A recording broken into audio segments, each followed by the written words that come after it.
दोस्तों, आज हम रीजनिंग के कुछ महत्वपूर्ण प्रश्नों को हल करेंगे।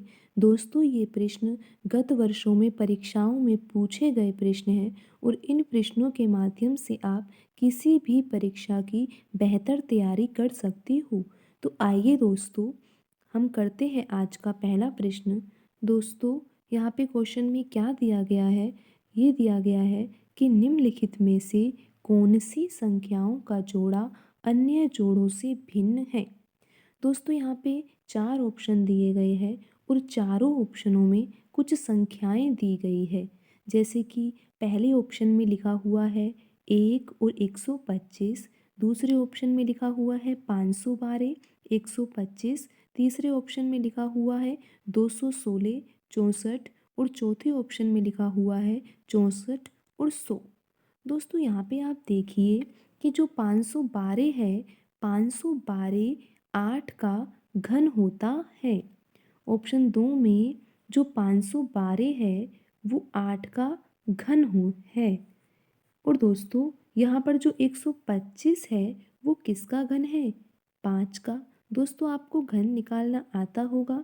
घन कैसे निकालते हैं?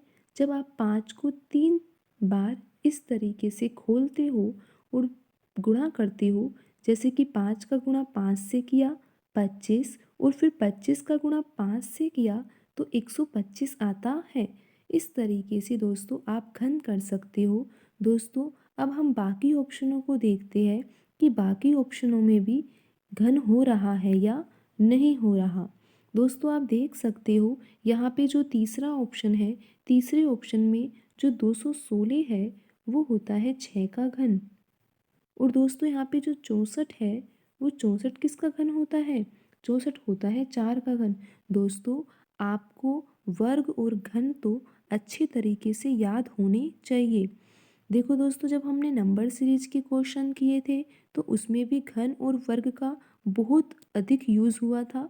और यहाँ पर जब हमने मिसिंग नंबर वाले क्वेश्चंस किए थे तो भी घन और वर्ग का यूज़ हुआ था। और दोस्तों, इस पृष्ठ में भी देखो घन और वर्ग का ही यूज़ हो रहा है। अगर आपको घन और वर्ग याद नहीं होंगे तो दोस्तों आप इस तरह के प्रश्नों को हल नहीं कर पाओगे। तो दोस्तों, देखते हैं हम आगे के ऑप्शनों में क्या लिखा हुआ है। तो दोस्तों, आपने यहाँ पे देखा जो तीसरा ऑप्शन है उसमें दोनों ही संख्याएं जो है वो घन से संबंधित ही है। और जब हमने ऑप्शन 2 देखा था तो ऑप्शन 2 में भी दोनों संख्याएं ही घन से संबंधित थी। अब हम देखते हैं यहाँ पे पहले ऑप्शन में। तो दोस्तों, पहले ऑप्शन में लिखा हुआ है 1 और 125। और दोस्तों, आपको पता होगा कि जो 125 होता है वो 5 का घन होता है और जो 1 है वो 1 का ही घन होता है। तो देखा दोस्तों आपने, यहाँ पे जो तीनों ऑप्शन दिए हुए हैं ये घन से संबंधित है। अब हमें देखने की आवश्यकता है चौथे ऑप्शन को। दोस्तों, यहाँ पर चौथे ऑप्शन में 100 लिखा हुआ है। देखा आपने दोस्तों? और 100 के पीछे कितनी जीरो होती है दोस्तों? 100 में कितनी जीरो होती है दोस्तों? 2 जीरो होती है। और आपको ये पता होना चाहिए दोस्तों, कोई भी जो घन संख्या होती है उस घन संख्या के पीछे कभी भी 2 शून्य नहीं आ सकती। किस तरीके से हमने पता लगाया दोस्तों ये? जैसे हम 20 का घन निकालते हैं तो दोस्तों हमें 20 को 3 बार इस तरीके से लिखना होता है।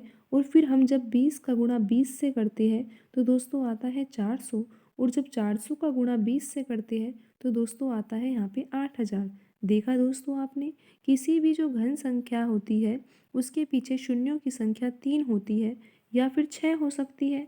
कैसे 6 हो सकती है दोस्तों? जब यहाँ पे हम 200 का गुणा 200 से करते हैं और फिर घन निकालने के लिए 200 से एक बार गुणा फिर से करते हैं तो यहाँ पर देखो दोस्तों, 2 का गुणा 2 से करेंगे 4 आएगा और 4 का गुणा जब 2 से करेंगे दोस्तों 8 आएगा। फिर हम यहाँ पे देखते हैं शून्य की संख्या कितनी है दोस्तों? यहाँ पर 2 है, 4 है और 6 है। देखा दोस्तों आपने, जो कोई भी घन संख्या होती है उसके पीछे शून्यों की संख्या 3 होगी, 6 होगी, 9 होगी। तो दोस्तों, यहाँ पर जो घन संख्या होती है उसके पीछे शून्यों की संख्या 3 के गुणज में होती है। लेकिन यहाँ पर आप देख सकते हो, यहाँ पर जो ये 100 लिखा हुआ है, 100 किसी भी संख्या का घन नहीं होता है। 100 जो होता है वो 10 का वर्ग होता है। यानी कि 10 का गुणा जब हम 10 से करते हैं तो 100 आता है। तो दोस्तों आपने देखा कि यहाँ पर जो बाकी सब ऑप्शन थे वहाँ पर घन हो रहा था।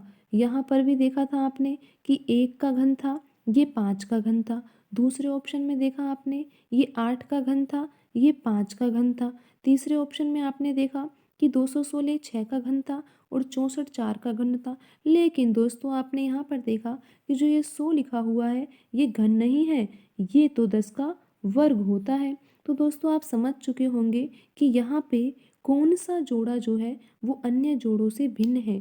दोस्तों यहाँ पर जो ऑप्शन 4 है वो अन्य जोड़ों से भिन्न है और इसका सही आंसर क्या हो जाएगा दोस्तों? ऑप्शन 4 जो है 64 और 100 इसका बिल्कुल सही आंसर है। दोस्तों अब हम करते हैं अगला प्रश्न। अगला प्रश्न है दोस्तों, यहाँ पर लिखा हुआ है यदि एक पंक्ति में किसी भी सिरे से गिनने पर, किसी भी सिरे यानी कि बाएं सिरे से और दाएं सिरे से, दोनों सिरों से गिनने पर आपका स्थान कौन से नंबर पर है दोस्तों? 10वें नंबर पर है। तो हमें ये पता लगाना है कि उस पंक्ति में कितने व्यक्ति हैं। दोस्तों इस तरह के प्रश्नों को आप बिल्कुल आसान तरीके से कर सकते हो। आपने यहाँ पर क्वेश्चन में देखा कि इसमें ये लिखा हुआ है कि 9 व्यक्ति बाईं ओर बैठे हैं और 10वें नंबर पर आप हो। 10वें नंबर पर जभी तो आप होगे जब यहाँ पर इस साइड 9 व्यक्ति बैठे होंगे और 10वें नंबर पे कौन होंगे? आप होंगे। और फिर इधर साइड से गिनेंगे दाईं साइड से तो भी आपका नंबर 10वें स्थान पर है और 10वां नंबर जभी हो पाएगा जब यहाँ पर कितने व्यक्ति बैठे होंगे? 9 व्यक्ति बैठे होंगे। तो दोस्तों आप यहाँ पर आसानी से देख सकते हो कि इस पूरी पंक्ति में कितने व्यक्ति होंगे। तो दोस्तों यहाँ पर 9 व्यक्ति इस साइड से है, एक व्यक्ति ये जो बीच में इधर साइड है और फिर 9 व्यक्ति इधर साइड है। तो दोस्तों आप देखो यहाँ पर इनको जोड़ के पता लगा सकते हो कि कुल कितने व्यक्ति इस पंक्ति में बैठे हैं। इस पंक्ति में 9 और 1 10, 10 और 9 19। तो दोस्तों इस पंक्ति में कितने व्यक्ति हैं? इस पंक्ति में 19 व्यक्ति बैठे हैं। देखा दोस्तों इस प्रश्न को हमने कितने आसान तरीके से करा।